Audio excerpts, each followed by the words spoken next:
In this video, I'm teaching you the core technique that I teach in a free online course, but I'm putting it out here on YouTube right now because I noticed so many people need it.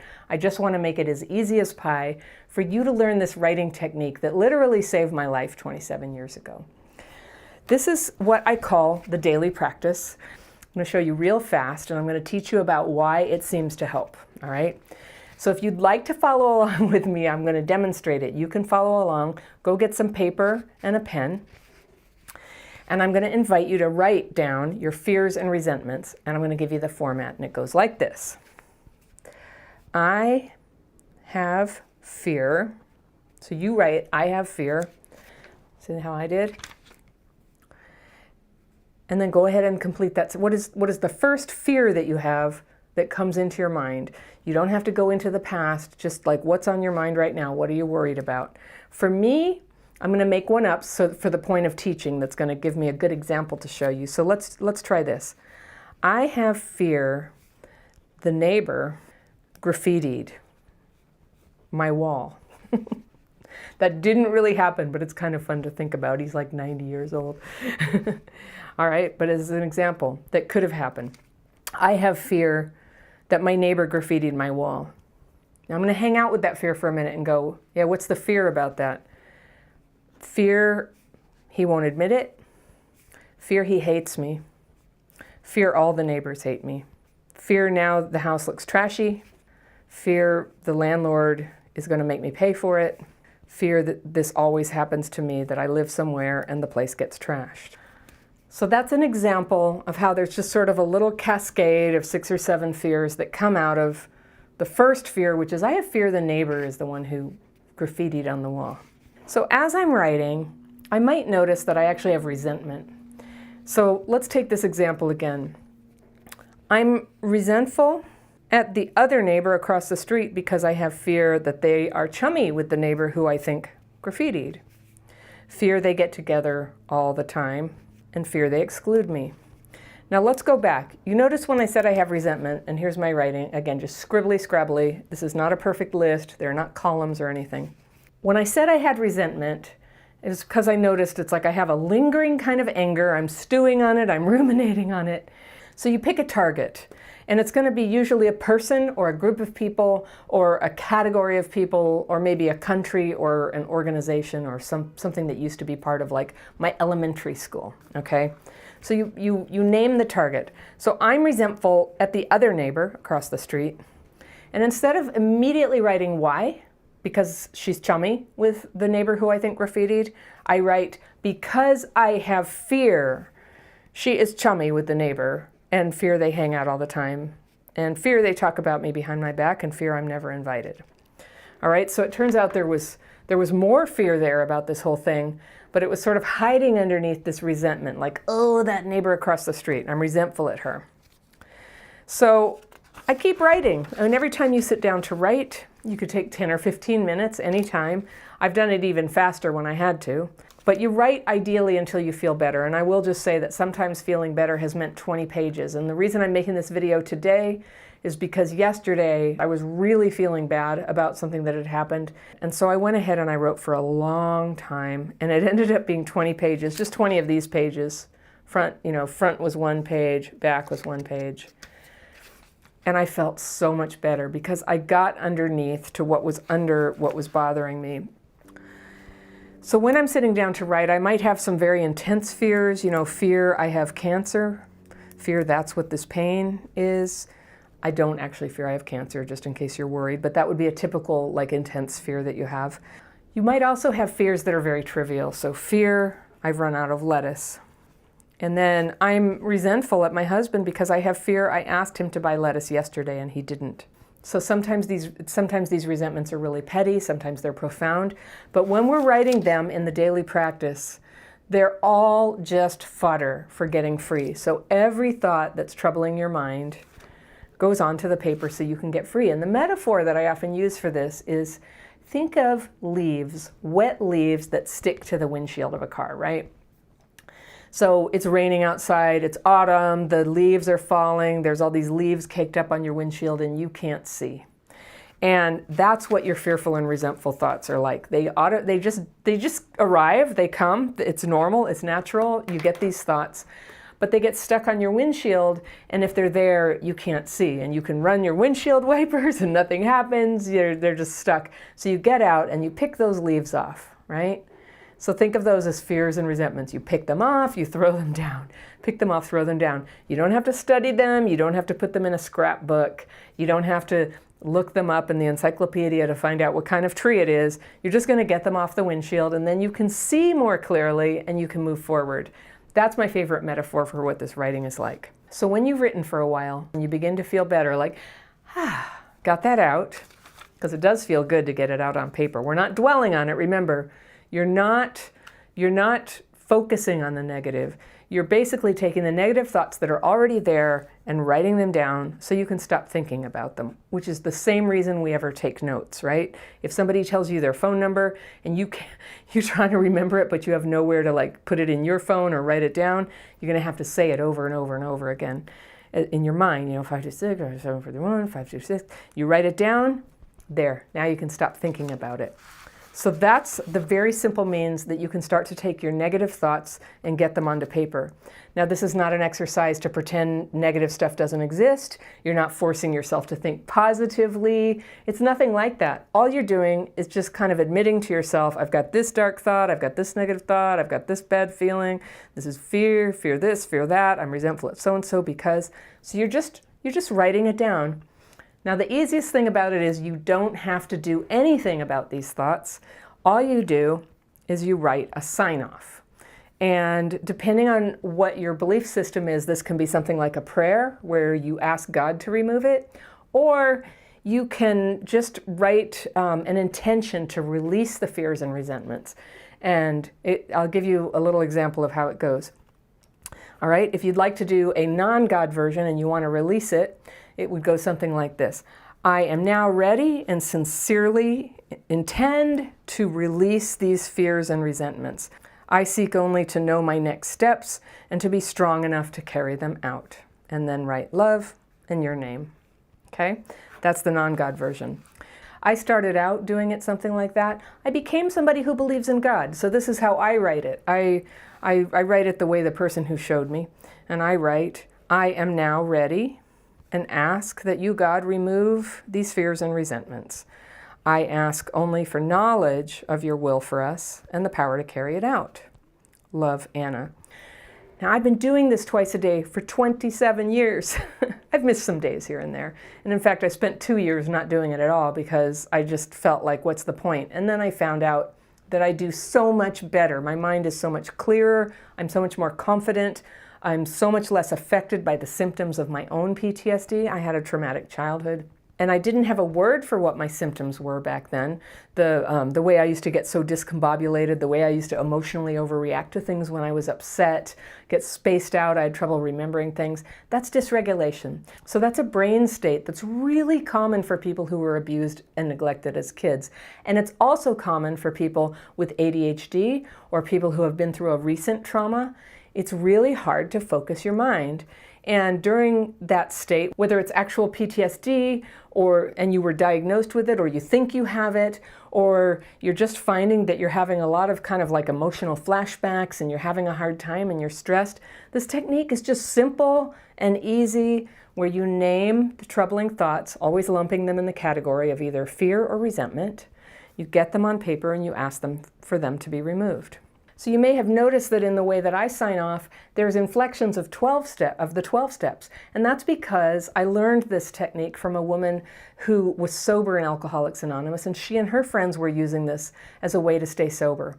When she met me and I was going through the worst night of my life 27 years ago, I knew I couldn't think straight. I was intensely upset. I was feeling like I was at the end of my rope and that I couldn't go on. I was crying. I couldn't stop. I felt like the world was against me. And she showed me this technique, and all that emotion calmed down. And not only that, and I will say at this time, I had a head injury at the time. I had been attacked on the street not that long before this happened. And I was having a really hard time focusing or reading, and it was making all my symptoms worse. We now know that these symptoms of feeling discombobulated, numb, overreactive, clumsy, can't remember, can't learn. There's actually a lot of physical symptoms that go with it too. It can increase your risk for autoimmune diseases, heart disease, cancer. Dysregulation is a very serious thing, and it's a brain state that often follows abuse. If a person has been abused or neglected in childhood, there is often dysregulation, and it's been often misdiagnosed as a learning disability or ADHD. I mean, it could be those things, but so often it's complex PTSD. That's the kind that comes from a chronic exposure to intense stress. A lot of us had it as kids. Childhood trauma is the most common reason that people develop CPTSD. And until recently, there wasn't really a name for it, and there definitely wasn't a very good solution for it. If you ever sought help for your PTSD, you may have been told that you need to talk about the trauma that happened. And if you're like me, sitting there and talking about trauma is actually very re-traumatizing. So I spent a lot of years going to therapy, trying to be helped, and getting very dysregulated in the chair there, getting so flustered and kind of out of my body that I could barely write a check at the end. When my friend showed me this technique, I had a way that I could communicate what was bothering me. I could write it, get it out on paper. Turns out talking is a brain pathway that often can set off that re-triggering of the trauma. Writing about it goes a different way. It's a roundabout way towards expressing what happened. And you can then, if you choose, read what you wrote to another person if you want to communicate it, and it's a lot less triggering. So when you're less triggered, when that trauma button hasn't been pushed, you are much more able to work on whatever is troubling you. You can make decisions, you can make a plan for what you want to do that's better. Those are all things that are extremely difficult to do when you're dysregulated.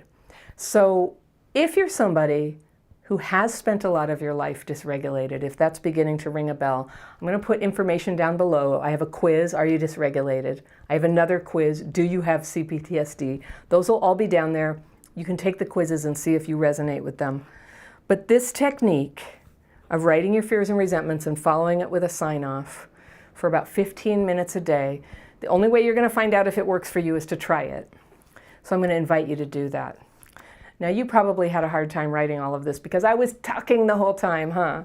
So if you want an easier, quieter way to learn how to write it, I've written up the instructions. It's in a PDF. I teach you how to do the writing.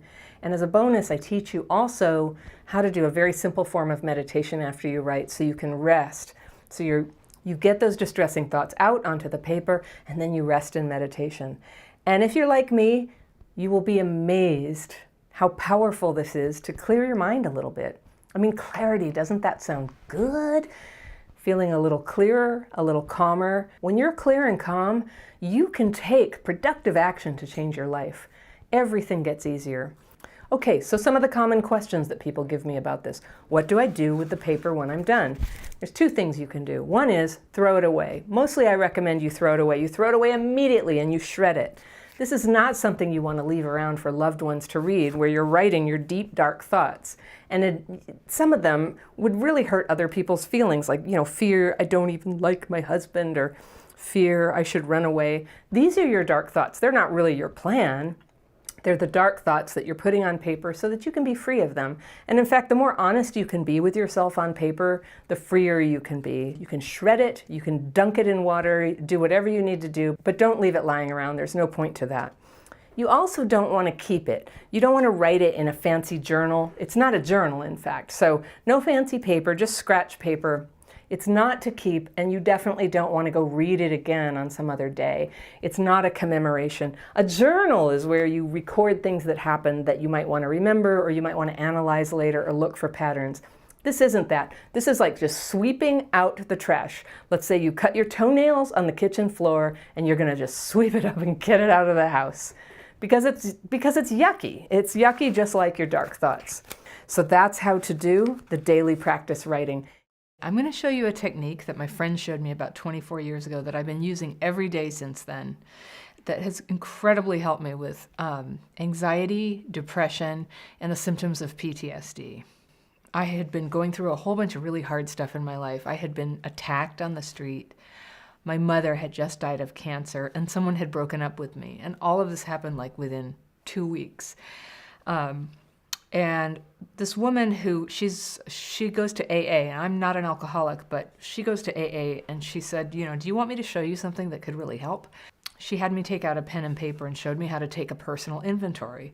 This is a 12-step thing, but it totally is helpful for anybody, whether they're in 12-step recovery or not. What you do is you get out a piece of paper. This is not going to be it's not like a precious journal or anything that you're trying to remember. It's just you can use a scratch piece of paper. And what you're going to do is write your fears and your resentments in sort of a random order of however they come to you.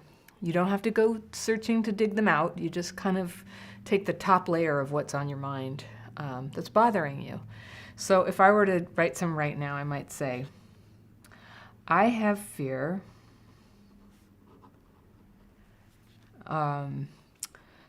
that this video will come out stupid.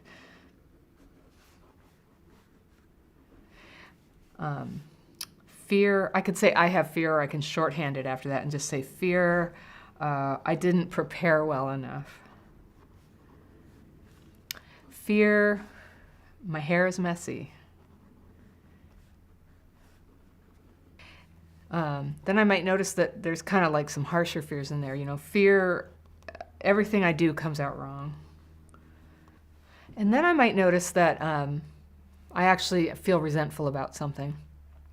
And I've heard people tell me, because I've shown a couple hundred people how to do this over these last years, but sometimes people say, well, I don't really have any resentment. And everybody has resentment. And so let's say I'm resentful at the neighbor. And then before I say why, I say, because I have fear, they knocked the fence down. Now let's say the fence is down, and I suspect it's the neighbor, but I don't know that. So it's like I'm resentful at the neighbor because I have fear they knocked the fence down. But if I knew that they knocked the fence down, I would still write the same thing. I'm resentful at the neighbor because I have fear they knocked the fence down. So I never just go in and say why I'm resentful. I say I'm resentful at this person or this institution because I have fear, and then the reason. And usually there's like more fears under that. Fear without offense. People can get in and break into the house. And maybe it's not like a physical danger fear. Maybe it's just, we call it self-centered fear. Fear, people will think my family's trashy for having a broken fence. Fear, I should fix it. Fear, it'll cost over $1,000. I don't know. We don't even have a broken fence. I'm just making something up. So this is just an example of how the fear is just kind of a stream of consciousness of what you're noticing.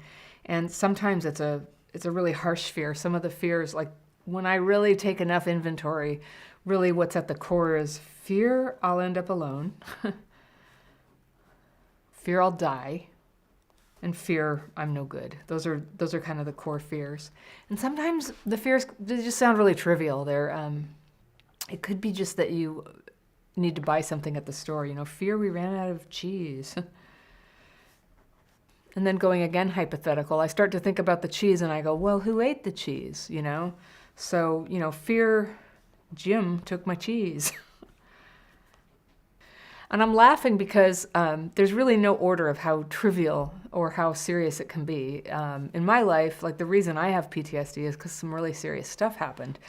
But I also get resentful about incredibly small things, and I put all of it on paper. I don't rank order it. I don't try to come up with what's a legitimate fear or a resentment. I just put whatever is on my mind, because it's really that little hamster wheel of thinking about what I'm fearful, what I'm worried about, what I'm angry about. Those are the things that keep me from really being present in the moment. And so I write as much as I need to. I do this first thing in the morning. I go get my coffee and I take my inventory for the day. And then I do it again in the evening. Before dinner is usually a nice time. And I write for as long as I need to till I just start to feel pretty good. And even when I feel good, I write. At the very least, I write that I have fear that I don't have time to write very much. But I try to write I try to write whatever it is every day. And when something really is upsetting going on, I'll write 10 pages. And I'll also write when I'm in the middle of the day and something happens and something is upsetting, I can always like duck into a quiet room. I can go in a public bathroom. I can get into my car and I can take inventory. When I've written enough that I've sort of gotten it out, then I write. It's basically a little prayer at the end.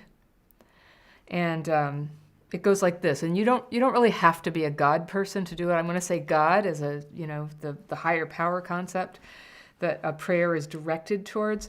But if you don't have to believe in God, I would just suggest that you think about something greater than your own mind that you've ever turned to that can give you relief. And whether it's nature or the universe or a group of people who have really helped you, but just so long as it's not yourself, it's something outside yourself.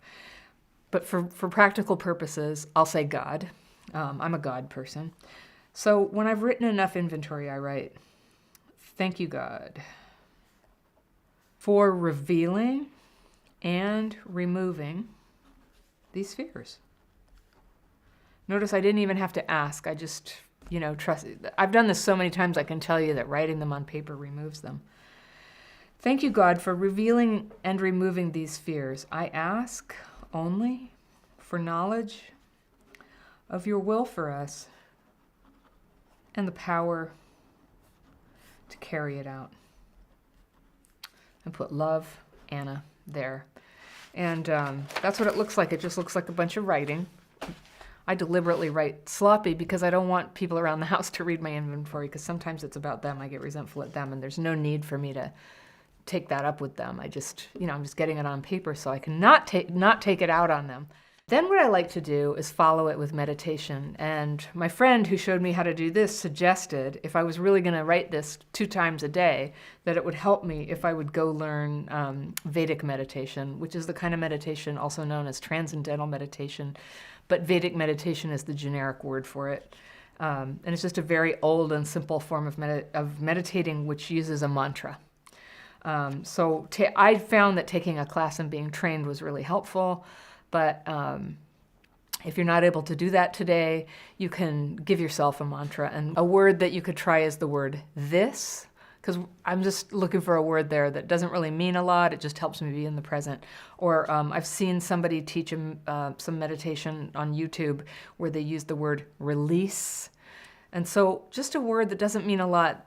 You close your eyes for 20 minutes and you just kind of focus on that word, saying it silently to yourself. This. The results are amazing, actually. When I started doing this, I was in a terrible mental state. I was so, I didn't know it at the time, but I had PTSD.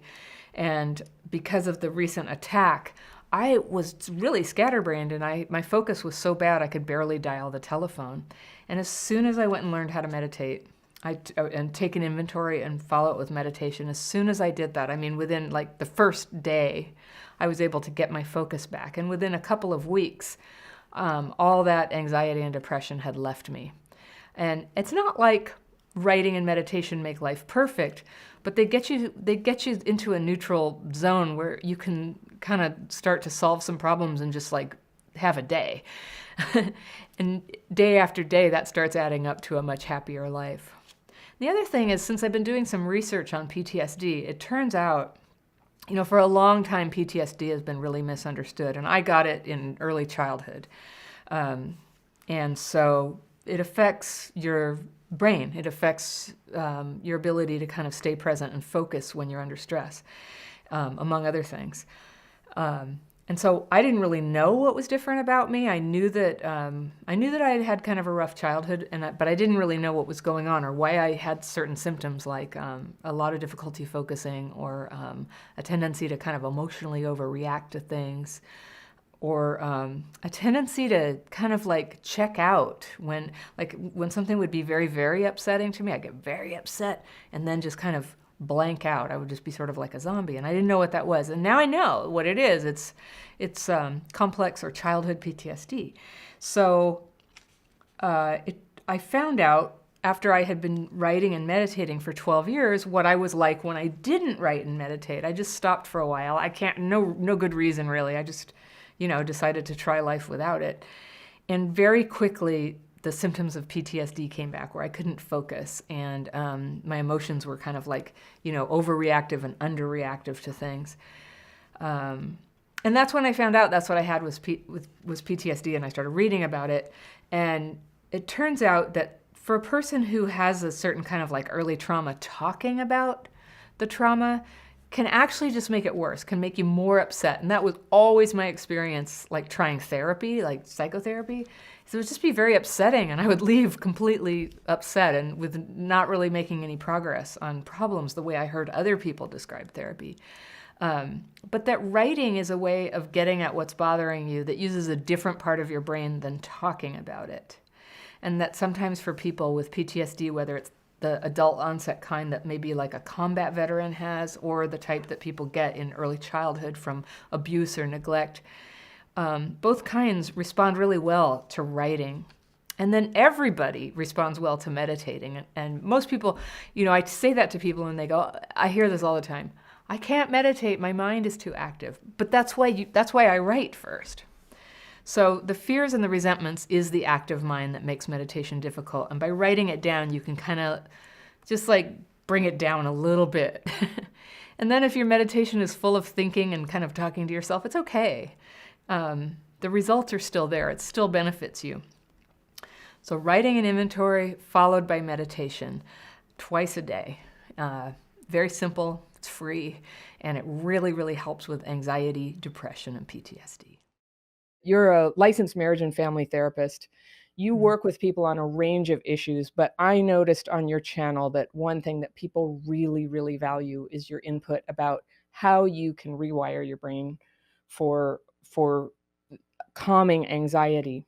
And I was hoping we could start there, and how you ended up learning about this, how this became such a specialty for you. Yeah, let's talk about it.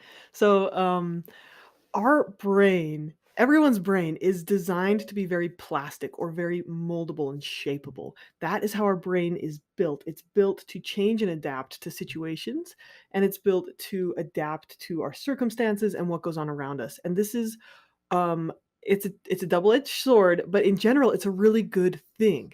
So, I don't know if some of you guys noticed, like, here's a practical example. Like, during the lockdown and during shutdown and quarantine, a lot of people became a little bit less comfortable being out in social situations.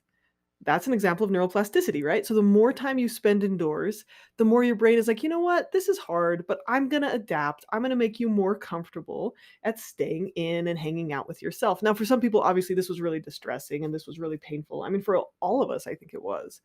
But then we try and reintegrate back into society and we start to feel a little bit more anxiety. And that's just like because your brain kind of downshifted, your brain adapted to being more alone. And that's like an example of how your brain can wire itself to be more anxious, but it can also wire itself to be less anxious depending on how we use it and what we're doing.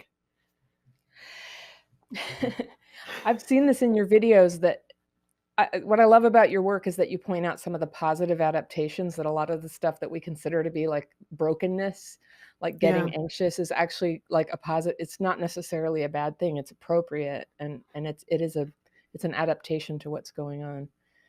Yeah, and your channel focuses so much on CPTSD. I mean, let's talk about that. So when a child is in an environment that's really stressful, they're gonna have these reactions where they're gonna have usually a more sensitive anxiety response. They're gonna be more aware of what's going on around them. They're gonna pay closer attention to like if their parents are fighting or if some scary people are over, and they're gonna be more sensitive to that, and that'll kind of become a habit. And then later on in life, they'll have a tendency to be a little bit more hypervigilant, right? And that was a protective defensive mechanism. But let me give you one other example that's kind of crazy to think about. So they've done these studies, these genetic studies finding that children of people in the Holocaust actually have a gene for there's some gene markers that are they're predictors for sensitivity to anxiety. And they've found that some of these kids of Holocaust victims are more likely, children of Holocaust victims are more likely to have higher sensitivity to anxiety. And they've found that that genetic marker, that gene basically gets turned on and then passed down. So so these people who survived the Holocaust went on to have kids. They actually passed on a gene to be more anxious to their children. And you think about that, like that sounds like a horrible thing. But then you think about these kids, like what if they were growing up in another community where Jews were again being persecuted? They would be slightly more sensitive to that anxiety and be more likely to leave the country sooner than the average person who had lower anxiety. It's actually a protective mechanism. But research also shows that people who do treatment and who manage their stress and who work through their anxiety, they actually change the structures in their brain that respond to fear and can actually kind of downshift to be calmer and to be more relaxed. So our brains are really incredibly flexible in like this powerful way that I think a lot of people don't understand because they feel really trapped by their anxiety. Well, I'd never heard that, but I think there's an analog there, even though like surviving the Holocaust is one of the most extreme examples of human endurance there is. Yeah. For a kid who's grown up in a house with abuse or neglect, it's something like that. And what I observe over and over in myself and the people who I work with is a lot of the stuff that is a problem now, like having no red flag detector Yeah. or or completely shutting down and spacing out right when you kind of need to pay attention to there being danger. That was all stuff that we needed to do as kids, basically, to handle the terrible information coming in, like no one's coming for you, no one cares about you, Hmm. all hell is about to break loose, Hmm. and just coming up with a survival mechanism that goes, that's cool, I can deal with anything. And a lot of my viewers have heard me, I call it crap fit, where I can do this, I can work with any problem at all, I'm strong, I'm resilient. But Yeah. later, when that has passed, it's not a good thing to be able to look the other way and fit yourself to an abusive situation. And I, for so long, people have said, oh, you're just trying to recreate your childhood. And I've always thought, that just doesn't ring a bell. And my alternative hypothesis is, no, we're not, we just haven't yet like replasticized our, we haven't learned to readapt to a more peaceful environment. And so Yeah. we're making weird choices. So I'm Hmm. so, I love that you, in your professional experience, that you know something about this and how to help people kind of speed up that process. Yeah, and you really can learn to readjust your brain. I mean, our brain is so powerful and so adaptable, and there's so much that can be done to help your brain learn how to interpret situations differently. And so we talk about this a lot with anxiety treatment in general. Do you want me to talk about the anxiety cycle a little bit and how that works? How Yeah. we make ourselves more anxious and how we make ourselves less anxious? Yeah. Yeah, so Yeah. How does with that work? things yeah, with anxiety is essentially the perception that you're in danger, right? When you feel some fear, you feel like you're in danger. And anxiety is kind of like a smoke alarm. Sometimes when you feel anxiety, you are actually in danger. There is actually a fire. But much of the time when you feel anxiety, you're actually safe. It's like the smoke alarm is going off because you cooked bacon or because your shower was too hot or something like that, right? So when we feel in danger and we're actually in danger, the anxiety response is going to pump out this kind of natural fight, flight, or freeze response. We're going to fight someone off, we're going to run away, or we're going to freeze up and shut down, like you talked about. That's actually really functional. We're supposed to do those things, and our deep brain is so wise in keeping us safe that it's gonna trigger those reactions faster than really our thinking process works. And that's functional, right? So, like, if you're a kid in an abusive home and you just shut down, freeze up, hide in a corner, that's probably a really effective thing to do if your parents are going at it or whatever, right? But as an adult, if you're at work and your boss is like, "Hey, you gotta get this assignment done on time," and you're like, "I'm gonna shut down, freeze, and hide under my desk," that's not gonna be super effective. So, in that situation, you feel like you're in danger. You have this feeling like, "Oh my gosh, I'm in danger," but you're actually safe. There's no physical threat. And our brain is so powerful that it can interpret all kinds of things as being threatening when they aren't. It can interpret an email as being a physical threat. It can interpret a risk of getting fired as like, oh my gosh, I'll get fired, lose all my money, run out of food, and starve to death. So your brain will trigger this fight, flight, freeze response in lots of situations. And that includes situations that are completely safe. So, for example, I had a neighbor who'd served in Afghanistan and came home, and during the 4th of July, there's fireworks going off, and he's just like, fight, flight, freeze response, that PTSD trigger. So, in situations like that, where you're actually safe, but you feel like you're in danger, when you use a fight, a flight, a freeze, or some kind of avoidance response, then what happens next is you survive, right? So let's say I'm afraid of dogs. This is my classic example. Let's say I'm afraid of dogs, and every time I see a little chihuahua on a leash, my body freaks out, and I'm like, oh my gosh, I'm gonna die. I have to run away. Or if you're afraid of dogs and your son or your daughter who is an adult like has a pet dog and you want to visit them, you avoid visiting them because you're scared of dogs. So every time you see a dog, you think your brain's like, oh my gosh, I'm in danger. I feel like I'm in danger, even if you're actually safe. And then you do that avoidance behavior. Then the next thing that happens in this anxiety cycle is you survive. You didn't die, right? So I avoided the chihuahua. I avoided the fireworks. I avoided my boss. I avoided my performance review. Then your brain is like, and then you survive. Your brain is like, phew, I survived. I did a great job keeping my humans safe. So your brain's like, I'm going to make my human do that again because that helped me survive this situation. So then your anxiety goes up. And that's how you train your brain to get more and more anxious, is by avoiding situations. So it's counterproductive. Yeah, it's counterproductive, and you basically teach your brain that this is the way to do it. Now, there's a bunch of really subtle ways that we avoid things. Worry is like a subtle form of avoidance. Like, oh, I'm worried about my performance review. I'm going to think about it for 6 hours, and then I'm going to survive my performance review. And then my brain's like, phew, good thing you worried about that for 6 hours. I'm going to make you do that again and be more anxious, right? And there's other ways that we avoid things. So like someone with OCD, they might avoid something by compulsively checking over and over again. And the treatment would be like, stop avoiding it, like stop checking, right? Or someone with social anxiety might avoid a social situation. Someone with panic disorder might do everything in their capability to never be in a situation where they might experience a panic attack. And when you do that, you train your brain that like, oh, social situations are dangerous. Talking with your boss is dangerous. You train your brain to be more anxious.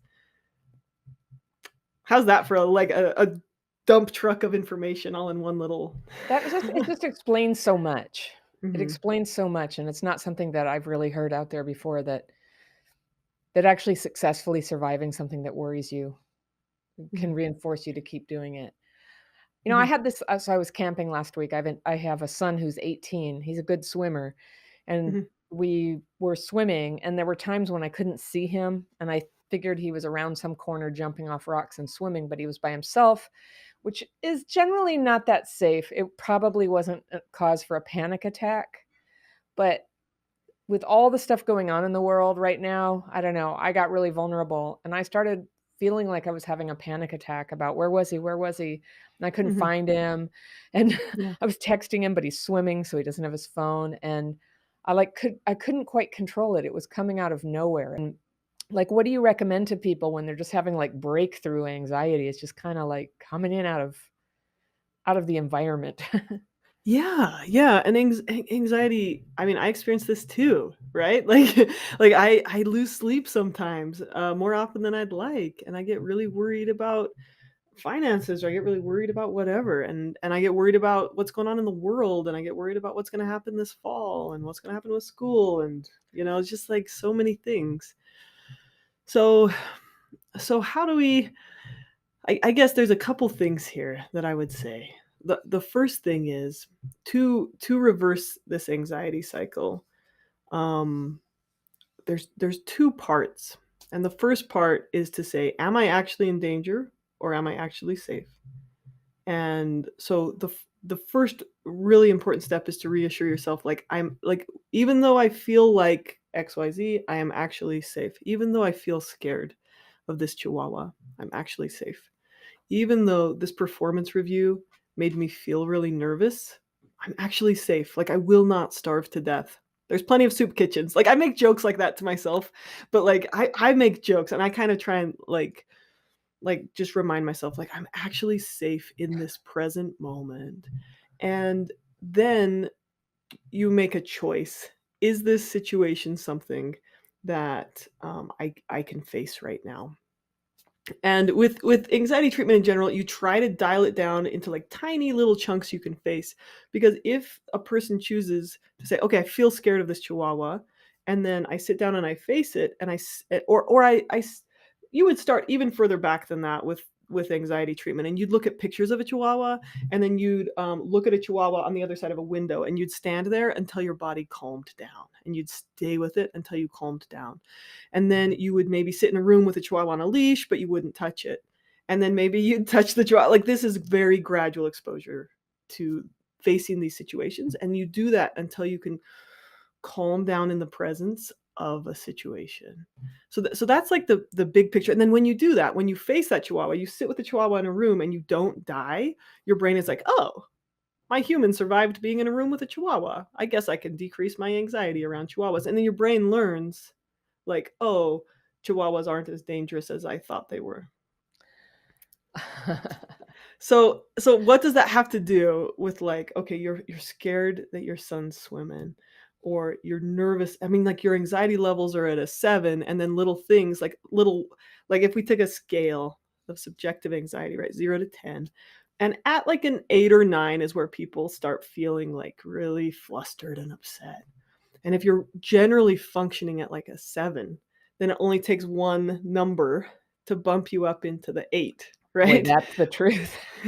Or 2 to bump you up into a 9, right? And that's where you're like, there you go, full-blown panic attack, right?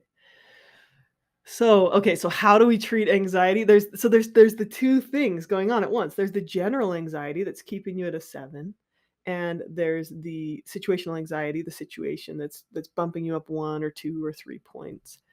So how do we use this knowledge of the anxiety cycle? When we slowly and safely face a situation and overcome it, then our brain learns you're safe, you can calm down. So how do we do that with general anxiety? So general anxiety is like, oh, I've got 100 little things that I'm not even aware of that are keeping me up at night, or I've got 100 little things that are keeping me feeling anxious. Well, when we try not to think about them, or we distract ourselves a lot, or we keep ourselves really busy, that is a very subtle form of avoidance that tells your brain that these things are actually dangerous. And that keeps you stuck in general anxiety. Oh, how interesting. Avoidance is one of the favorite bag of tricks items for people with CPTSD. Absolutely, yeah. Well, and as a kid, it was your only option, right? You couldn't change the situation. No, you couldn't. You couldn't. And the more that I work with people and see their comments on YouTube and see their emails about what goes on, but it hadn't occurred to me, you're talking about a subtle level of avoidance, and that Mhm. resonates really strongly with me that it's subtle, it's sneaky, like you don't even know you're avoiding something. I have this thing I call covert avoidance where you just kind of say you'll come to the party and then at the last minute say you couldn't or don't return emails. It's really common. Lots of people do Yeah, it. yeah. And the way I see it is it's just that people are triggering.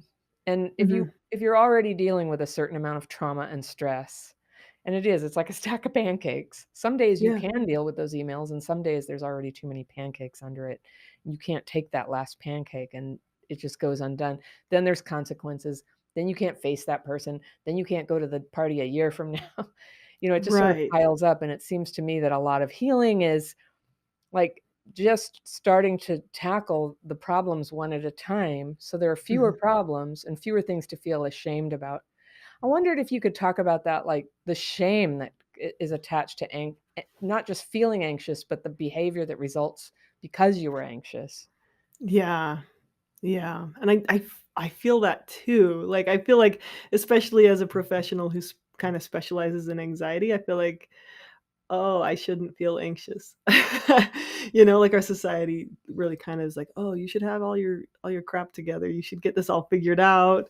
And It's hard. It's legitimately hard. And it's especially hard if you've experienced some things as a child that tell you the world is dangerous, right? Like it's easier to feel in danger a lot more. So what do we do with shame? Okay. Shame is this secret idea like shame is this idea that if people really knew this about me, they wouldn't like me. I have to hide this. Or shame says, you know, I shouldn't feel this way. It's bad for me to have these feelings. I must be broken. I must be defective. And there's nothing I can do about it. And that keeps people trapped in that cycle of hiding or avoiding situations instead of choosing to let something go, like actively making the choice, like, "I can say no to this party, or I can go to this party." Shame is like, "I'm just gonna decide I'm a bad person and then curl up in a ball." Right? What do you think about that? Like, how do you think shame impacts those choices? The older I get, I I think that there is shame at such like subterranean levels of our beings that you can do so much healing and not get to that. I had this really powerful conversation with my older kid the other night, and I told him, I said, I'm just like, I don't know why I'm really like, I I'm taking everything really hard. There's this extra anxiety. And it is, I think it's a lot the stuff going on in the world. I don't really have anything immediately wrong in my life, but in my community, I don't know, there's a lot of discord, everybody fighting about, just all the online arguments about what to do. I'm really sensitive to that. I had in my Yeah. childhood, my parents fought a lot. And there's this way that when people are fighting, I kind of go back to this little place. But just like you, I feel like I ought to have it all together right now. And I was just confiding in my son, like, I don't feel like doing anything. I'm just kind of depressed and I'm having anxiety attacks. And he said, because, I do this daily practice of getting to the fear and resentment. He said, have you been shallow in what you do every day and trying to write those fears and resentments? And it's like, yeah, like I feel too busy. I don't really have time. And he Mhm. said, so he's only 21, but he said, maybe you need to get to your self-hatred. I mean, the real self-hatred. And Mm. it was so profound. It really, I was just like, you're right. And the next day, I just went ahead and took like 2 or 3 hours to keep writing the real fear and resentment I have about really, like not being good enough. But, sooner or later, the truth is going to come out. This will never work. You know how you are. Just this really like self-attack thought going on. And I can watch that like take my anxiety and just start amping it up and amping it up. And I'll start seeing the world in these bleak terms and start getting anxious at a level that's inappropriate to what's going on because in fact nothing's going on. I was having thoughts. Yeah, That's yeah. all. And having a name and saying it really helps. Mhm. But I can't tell you how much shame, like having overreacting to things like that, getting too anxious, getting too sad, getting too clingy, getting too push away. It's just a big shame factory. Yeah. So shame is a cue to like just get a little bit more real, a little more real. Mhm. That's Yeah, I think that's very wise. I think that's very wise, and I think it says a lot about you and how you raised your kids that they're so wise. You know, like, that says a lot. kind And of a what you just miracle. not maybe, but I think you should give yourself some credit too, you know? Yeah. Um, but what you just described was I mean, if the anxiety cycle is when something comes up that's scary, we avoid it, and if the anti-anxiety cycle is when something comes up that's scary, we stand in our place. Like, you just described how to do that. You sit down, you tell someone about it, you write about it, you breathe into it, you give it a name, and you say, "Hello, anxiety, thanks for showing up today. Hello, thought that I'm a worthless piece of crap.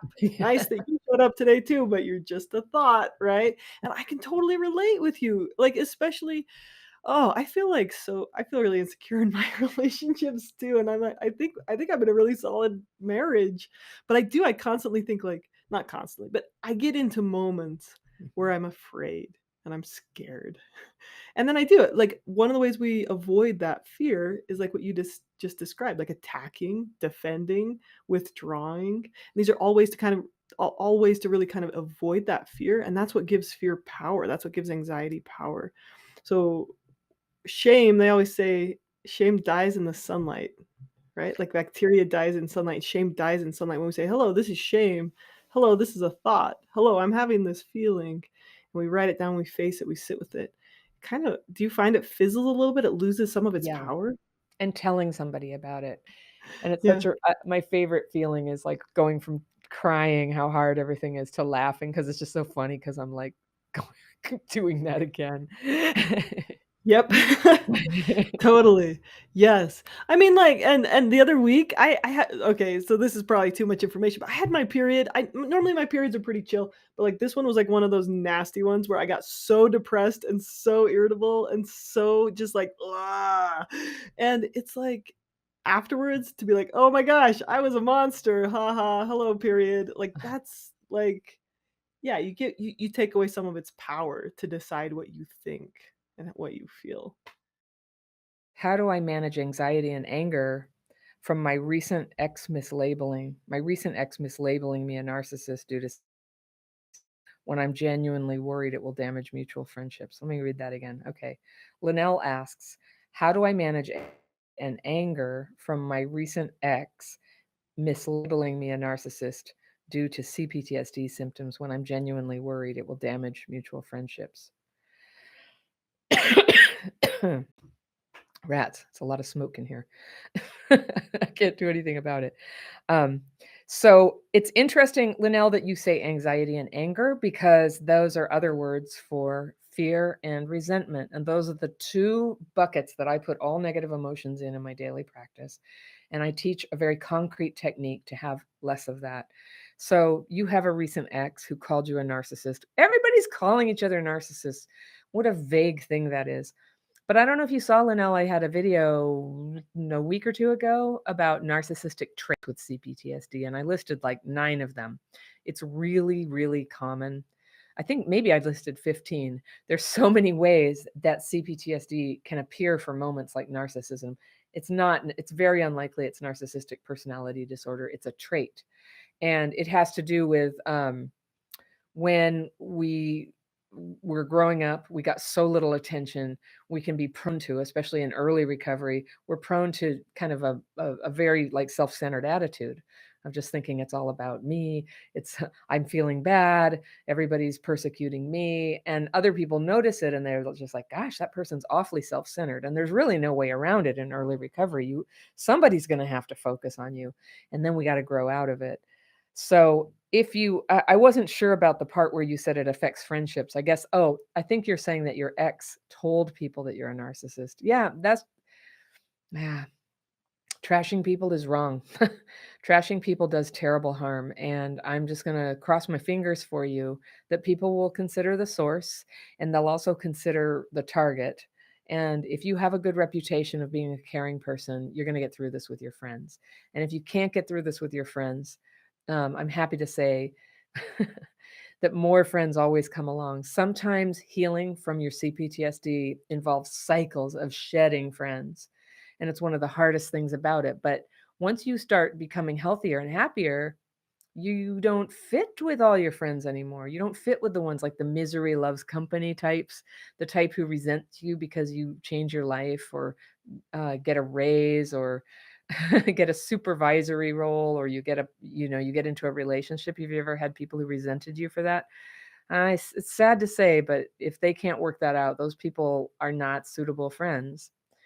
But since you're asking, I'm still going to help you kind of focus on the root problem, which is that you have CPTSD and there's negative talk happening about you, or so you suspect.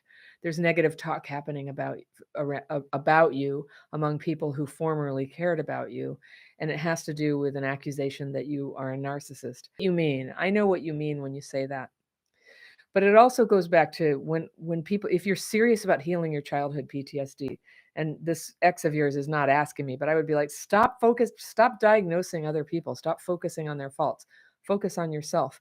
And if he's so great, and yet he believes that you were a narcissist, what's he doing with a narcissist, right? It takes a certain kind of person with their own problems to choose a narcissist for a partner. So everybody, focus on yourself.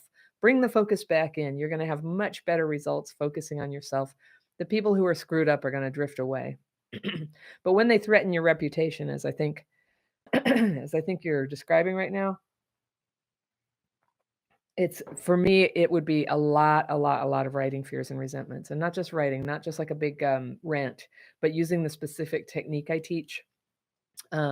Harry, do you have access to that? Could you get a link to the daily practice into the chat for me? Okay, that'd be great. So we'll get that link in there. It's a powerful technique to start changing your consciousness about things. And I'm not going to guarantee any particular point of view change that you need to have or will have. You're going to find out for yourself. It always surprises me, but it's always in the direction of less anxiety, less rage, less kind of CPTSD thinking, and more clear thinking. And clear thinking is your friend. Clear thinking helps you take smart actions and choose good people. And the daily practice is also there to just help you deal with the tears and the pain of that people would do this to you. It's such a crappy thing to do. I'm not even going to do it. I won't even list it, but I can't tell you the number of things people have said about me. And nowadays, because I'm on YouTube, I get hate mail. And it does occasionally get to me a little bit, but what I'm recommending to you is exactly what I do. The best thing you can do is kind of know what your purpose is. What are you trying to do? And I'm going to assume if you're feeling, you have some kind of a desire that you're trying to bring good into the world. And so when stuff feels like there's nothing I can do about it, people are just being jerks, something didn't go my way, I can always bring my focus back to, yes, but what's my mission? What am I trying to do here? There's this story about Martin Luther King that I often quote because it was a turning point when I read it in my life. But when Martin Luther King was leading the civil rights movement, there was a long period of time when he was leading and things were happening and people were demonstrating and marching, and there were news media people and clergy and world leaders going, we think this is all good and everything, but not so fast, right? Like, if it shouldn't be so fast. And they said, people are saying that you're really pushing this too fast. You're probably going to ruin the whole thing because you're pushing it too fast. And he said, and I'm paraphrasing, "Oh, are they saying that? I don't know. I'm so busy running the civil rights movement. I don't even know what they say." And that's who I aspire to be, as somebody so busy trying to do my thing that I'm not even hearing the naysayers. And I hope you can do that too. Somebody who just says that about you, sounds very immature. So good luck. I hope you get to heal from that. And I hope that it becomes an opportunity to raise your level a little bit, raise your vibration, and start getting ready for a much better relationship next time. In this video, I want to give you 10 quick tricks that you can use right now to calm your triggers as soon as they happen. And I had to learn these because I used to have really bad dysregulation from childhood trauma. So if you want to get a feel for your own capacity to calm your triggers, just kind of open up to these and give them a try. So the first thing is to, 1, notice that you're triggered. This is sometimes easier said than done, I know. But as you start to study what sets off your dysregulation, you'll start to notice sooner than you used to that it's happening. When you know you're triggered and dysregulated, it's an opportunity to pause.